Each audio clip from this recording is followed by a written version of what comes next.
چیرۆکی یەکەم قوتابخانەی کچان لە شاری سلەیمانی چۆن دامەزرا. خۆلێخۆشبوو فاتمە مەحێدین هاوسەری خۆلێخۆشبوو ئەحمەد بەگی فەتاحبەگی شاعیر کە وەزیری دارایی حکوومەتەکەی خۆلێخۆشبوو شێخ مەحموودی حەفید بوو ئەگێڕێتەوە و ئەڵێ ئێستاش وازانم ئەمڕۆیە کە خۆلێخۆشبوو شێخ نووری شێخ ساڵحی شاعیر و خزمی خۆی کرد بە ژوورە لە هەموو جار زیاتر لەگەڵی کەوتە قسە قەت وای نەبینی بوو لەوەی ئەکرد بۆ کارێک هاتبێ زۆری مەبەست بێ کەوتە باسی خوێندن و خوێندەواری و پێهەڵدانی فاتمە کە دنیا دیدەیە و ئەتوانێ ڕێگە نیشانی کەسانی تر بدا گەلێکیش مەدح و سەنای ئەحمەد بەگی تۆفیق بەگی کرد و وتی زۆر حەز بە پێشکەوتنی کوردەکە دوای ئەوەی شێخی شاعیر شانامەی دوور و درێژ بە قسە و لەبزی شیرینی بۆ فاتمەی ژن خوشکی ئەخوێنێتەوە دێتە سەرمەبەست ئەحمەد بەگ نیازیە قوتابخانەیەکی کچان لە سلەیمانی بکات و لە گوزیدەخانی ژنی عەبدولعەزیز یامۆڵکی و تۆ زیاتر کەس شک نابات پەنایان بۆ بەرێت تەزویەک بەلەشما هات و کەوتمە دەریای خەیاڵەوە ڕاستە خوێندن شتێکی چاکە و باوکم زوو ئەمەی بەگوێماندا ئەخوێند و خۆشم لە خێر و چاکە بەولاوە هیچی ترم لە خوێندن دەستگیر نەبووە بەڵام ئاخۆ خەڵکی شار چیمان پێ بڵێن لەسەرخۆ لەگەڵ شێخ نووری کەوتمە هەڵسەنگاندنی مەسەلەکە ڕاستەکەی هەرچەندم دەکۆشا زاتم ناکرد بەڵێنی ڕازیبوونمی بدەمێ بەڵام ئەو کۆڵینەدا کەوتە هاندانم ئەیزانی خوا پەرستم بۆیە زوود و ئایەت و حەدیسی تێکەڵکێژی قسەکانی ئەکرد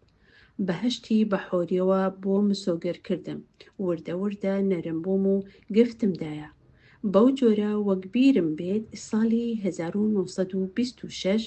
دەرگای یەکەم قوتابخانەی کچان لە سلەیمانی کرایەوە ئەحمەد بەگ قوتابخانەکەی بە ناوی منەوە ناونە زەهرا کە لە ناو خەڵکدا زەهرایان پێ ئەگوتم بە ناوی فاتمە زەهراوە شوێنەکەی نزیک مزگەوتی گەورە بوو ئێستاش قوتابخانەی گوڵاڵەی کچانی تێدایە گوزیدایە موڵکی بەڕێوبەرە و فاتمەش تاقە مامۆستای ئەلزەهرا بوو بە هەردووکیان سەرتاپای ئەو ئەرکیان گرتە ئەستۆ کە لەگەڵ ئەرکی ئەمڕۆکە زۆر جیاواز بوو هەرچەندە ناوی گوزیدەیە موڵکی ئاهات چاوەکانی پڕ ئەبوون لە ئاو گوزیدە کوردی تورکیا و ئافرەتێکی کامڵ و تێگەیشتوو بوو ماوەیەکی زۆر لە ئەستەنبوڵ ژیا بوو زۆر بە کۆڵ خزمەتی ئەکرد ئەوەندەی تر هانی منی ئەدا ڕاستێکی ئەو نەبووایە لەوانە بوو ورە بەر بدەم چونکە هەرزوو دەمی خەڵکی دواکەوتومان لێکرایەوە 1001 قسەیان پێدەگوتین ئەوەیان لێکردبووینە ئەیبە کە کچان دوای هاتنە ژوورەوەیان ئەبا و پەچیان دائەگرت قسەی لەوەش خراپترمان ئەبیستەوە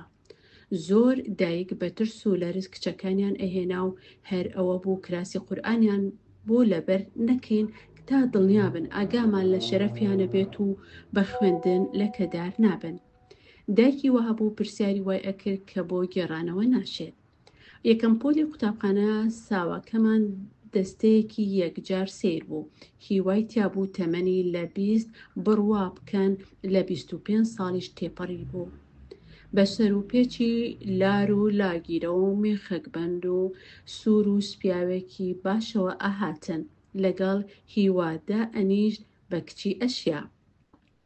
بەڵام هەمویان بۆ فێربوون هاتبوون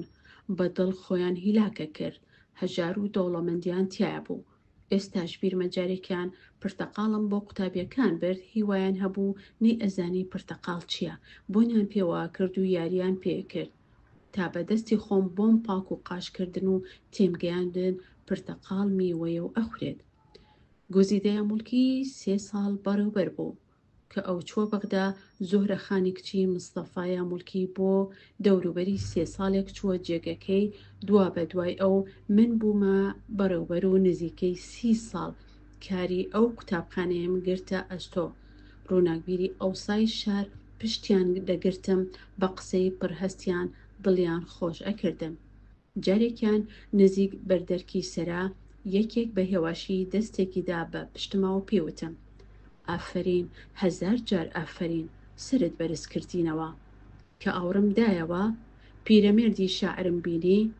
پیرەمێرد گەلێ قسەی تری کرد لەواچ و هەموو ماڵێک بکاتە قوتابخانە و بەدار ئاساکەی بکەوێتە گیانی ئەو دایک و باوکانەی مناڵیان ناخەنە بەر خوێندن.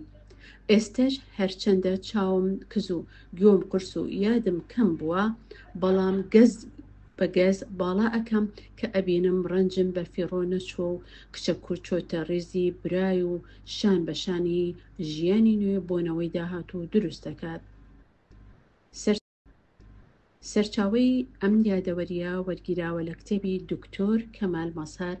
چەند لاپەڕەیەک لە مێژووی گەلی کورد، بەرگی یەکەم.